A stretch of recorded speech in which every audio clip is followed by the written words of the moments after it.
लो बच्चों, चलिए प्रश्न को पढ़ते हैं और समझते हैं। सिद्ध कीजिए कि हमें एक समाकलन दिया है जिसकी सीमा 0 से 1 है, T x plus 1 minus x की घात एन डी एक्स, जहाँ एन एक धन पूर्णांक है या धनात्मक पूर्णांक है तथा टी क्या है, परिमाप है या फिर प्राचल बोल सकते हैं आप। वह एक्स से स्वतंत्र है जो 1 प्लस टी की घात 2, 1 प्लस टी की घात 2 प्लस टी की घात एन बटा एन प्लस 1 के बराबर है। तो ये हमें लेके आना है। इस समाकलन का मान किसके बराबर है? ये जो हमें दिया गया है इसके बराबर है, ये हमें सिद्ध करना है। इसमें प्रश्न को हल करने से पहले हम प्रश्न के लिए मुख्य अवधारणा लिख लेते हैं। तो प्रश्न के लिए मुख्य अवधारणा जिसकी सहायता से इस प्रश्न को हल किया जाएगा। तो यहाँ पर हम गामा फलन का प्रयोग करेंगे बच्चों, या गामा सूत्र बोल सकते हैं। गामा सूत्र, इसका उपयोग यहाँ पर हम करने वाले हैं। गामा सूत्र क्या होता है? देखिए, ये होता है सीमा यदि 0 से 1 है, एक्स की घात एम और एम 1 माइनस एक्स की घात एन डी एक्स। तो ये किसके बराबर होता है? ये बराबर होता है एम का क्रम गुणित एन का क्रम गुणित और बटे में आता है एम प्लस एन प्लस 1 और इस पूरे का क्या होता है, क्रम गुणित।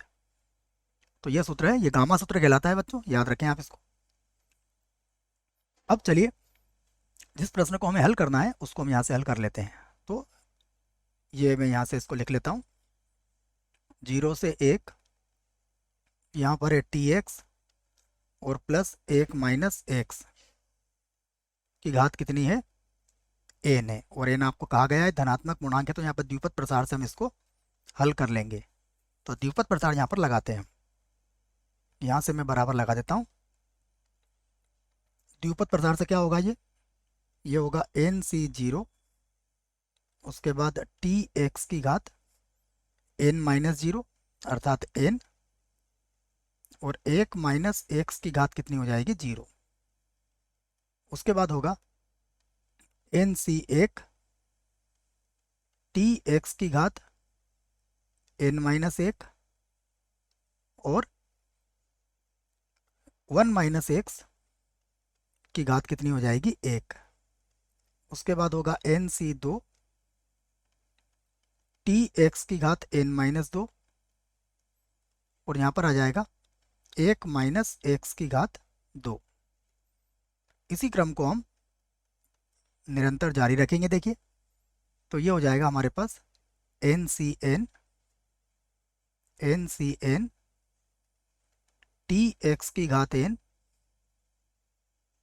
माइनस एन और 1 माइनस एक्स की घात कितनी हो जाएगी, एन। और अगर ध्यान से देखें तो यहाँ तो डी एक्स है और यहाँ पर सीमा कितनी है, 0 से 1 है। अब जो सूत्र हमने गामा सूत्र लिखा है इसका प्रयोग यहाँ पर हम कर सकते हैं। तो देखो, इस सूत्र की सहायता से भी ये क्या बन जाएगा, बराबर। सबसे पहले अगर आप देखेंगे तो एन सी 0, तो इसका मान तो 1 ही होता है। यहाँ पर देखिए टी की घात एन, तो ये तो टी की घात एन होगा, ठीक है, इसको तो हमने वैसे लिख दिया। अब एक्स की घात एन और 1 माइनस एक्स की घात कितनी है, 0 है, ठीक है। तो अगर गामा सूत्र लगाएंगे तो देखो एक्स की घात एन है अर्थात एन की जगह हम इसको एम कह सकते हैं। तो ये हो जाएगा हमारे पास एम का क्रम गुणित, उसके बाद हो जाएगा 0 का क्रम गुणित और बटे में कितना आ जाएगा, देखो एम की जगह कितना आ जाएगा, एन, ठीक है ना। सूत्र में है एम और हमारे पास कितना है, यहाँ पर एम की जगह कितना है, एन है। तो यहाँ पर लिख देता हूँ मैं एन, और बटे में कितना होगा, N plus M plus N plus 1 होता है, तो ये एन प्लस 1 और पूरे का क्रम गुणित हो जाएगा। प्लस यहाँ देखिए यहाँ पर है एन सी 1, तो एन सी 1 का मान तो एन होगा। फिर टी की घात कितनी होगी, टी की घात होगी एन माइनस 1। उसके बाद फिर से हम वही सूत्र लगा सकते हैं। हम सूत्र लगाएंगे तो ये हो जाएगा हमारे पास, सबसे पहले देखो घातांक कितनी है, एन माइनस 1, तो एन माइनस 1 का क्रम गुणित, उसके बाद 1 का क्रम गुणित और बटे में अगर आप देखेंगे तो दोनों को जोड़ना है और उसके अंदर एक और जोड़ना है। तो ये हो जाएगा एन प्लस 1 और पूरे का क्या हो जाएगा, क्रम गुणित। एक पद और लिख के बता देता हूँ आपको। अगर एक पद और लिखते हैं इसका तो देखिए अगले पद में आ जाएगा एन सी 2, ठीक है, एन सी दो किसके बराबर होता है वो भी मैं लिख देता हूँ पहले। ये होता है एन, एन माइनस एक बटा क्रम गुणित दो के। ठीक है, या दो गुणा एक कर लेते हैं इसको। उसके बाद क्या बनेगा इसमें, टी की घात एन माइनस दो है तो टी की घात एन माइनस दो लिख दिया।